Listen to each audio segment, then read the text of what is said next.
This is the exact place my bike fell over. Oh shit. Every rider makes mistakes, especially in the beginning.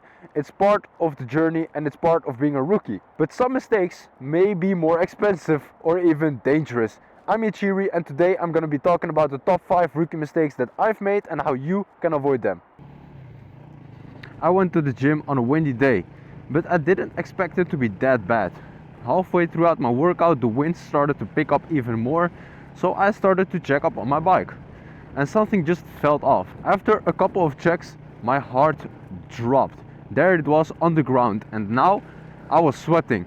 Definitely not from my workout though. Lucky for me, my bike fell in the grass and after inspecting the bike I realized there was no damage. I only had to clean off the dirt. Now here's the thing.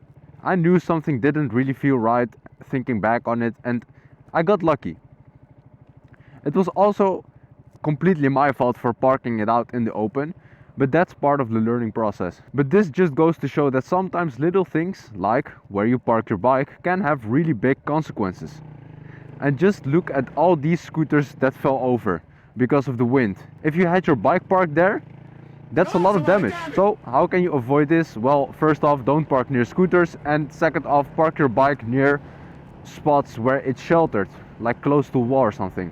You also need to check where the wind is coming from and park based on that. The more you park your bike, the better you get at spotting safe spots. And just look at this image. Another windy day and roof tiles flew off my building. They fell right where my bike was parked. But thankfully, I moved my bike in time and avoided major damage. Alright, rookie mistake number 2. This one is embarrassing, but forgetting to do your motorcycle checks.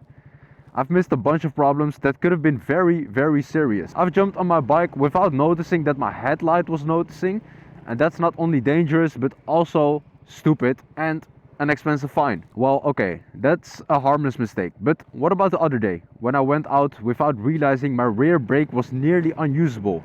And here's the thing.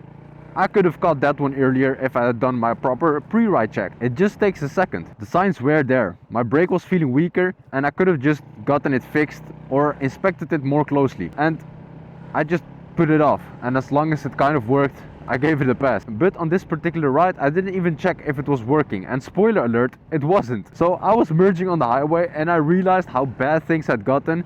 But it was too late. I was trying to stay cautious on the highway because there was a lot of traffic and I'm not the best at reacting to traffic formations. And I got distracted by a car that was trying to squeeze me out. The traffic ahead of me came to a standstill. So me looking at the car that was trying to squeeze me out instead of the car ahead of me caused me to almost rear end that car. And because of the rear brake that wasn't there, I couldn't slow down enough and I nearly crashed. Because I tried to squeeze my front brake even harder because it's the only brake that works. But unfortunately my ABS didn't really like that idea. So I realized I wasn't going to stop in time, and with no rear brake to help me, I just had to trust that there wasn't anyone in the lane on my right, and I swerved at the last second. I ended up barely clipping the car, but thankfully there wasn't really any damage. And the rider was really chill about it. I apologized a bunch. She asked me if there was damage. I said there wasn't, and there really wasn't. So I went on with my day and a little adrenaline rush. I've got a photo of my Yamaha logo being slightly scuffed and my blinker was slightly bent out of place. And that was pretty much it. This was a mix of bad habits. I skipped my pre-ride check and I knew something wasn't right.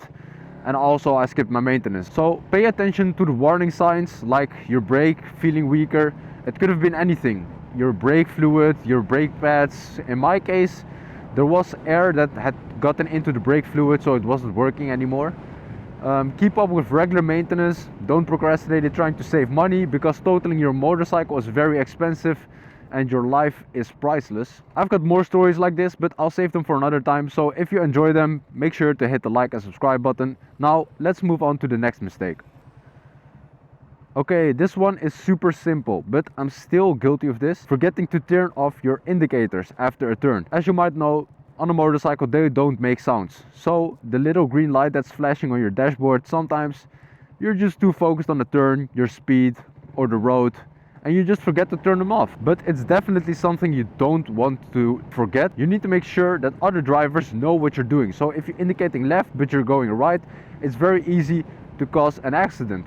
I actually read a story on Reddit who crashed because of this. And to be honest, since it's an easy mistake, the solution is also very simple. Just get into the habit of checking your indicators after every turn.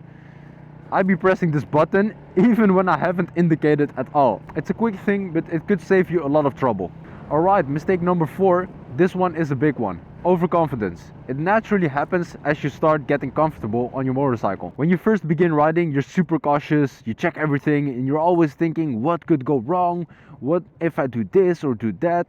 But once you've ridden for a while and you start feeling more at ease, it's easy to think, yeah, I've got this. That slowly turns into a delusion where you're thinking you're a MotoGP driver, and you open up the throttle, you start cooking in the corner, and you're overcooking. Never cook again, lil bro. Well, this is where you get into trouble. You're not making the turn, you start tightening up, and you're looking where you're going to crash. And this is called target fixation, and it's very dangerous. It also happened to me, don't worry. But thankfully there was no traffic. I managed to hold the bike upright and I was braking mid-corner. Yes, it also happens on 125cc's too, don't judge me. These close calls really make you realize how dangerous overconfidence can be. So how do you avoid this? Well, honestly, it's the experience that helps you understand how much you should respect the bike. Don't get too comfortable, you're always learning. Just like Erling Haaland said.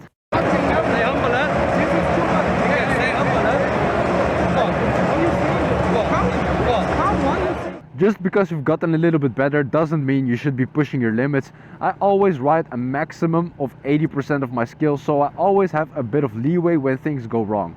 Alright, rookie mistake number 5. Tailgating. For those who don't know, tailgating means following another driver too closely.